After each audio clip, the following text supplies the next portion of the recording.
Praise the Lord. இந்த நாளில நம்ம தியானிக்க வேண்டிய வேத வசனம் என்னன்னா, சங்கீதம் 55வது சங்கீதம் 18வது வசனம் என்ன சொல்லுதுன்னு பாருங்க.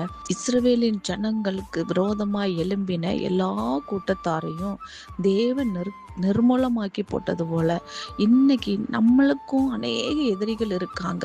அநேகர் இருக்காங்க. நம்முடைய காரியங்களை குறித்து நம்மளை குறித்து அவதூறாய் பேசி நம்ம கொஞ்சம் சமாதானமா இருந்துட்டா அவளுக்கு என்ன அப்படின்ற ஒரு சூழ்நிலையில நம்ம இன்னைக்கு நேரிட பண்ணுகிற அநேக பொல்லாப்புகள் இடத்துல இருந்து தேவன் நம் ஆத்துமாவை சமாதானத்துடன் மீட்டு விடுவார்னு வேதம் சொல்லுகிறது.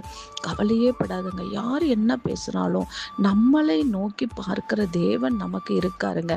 திரளான கூட்டமாய் நமக்கு விரோதமாக அவர்கள் எழும்பினாலும் தேவன் நம்மை சமாதானத்துடன் மீட்டு விடுவார்.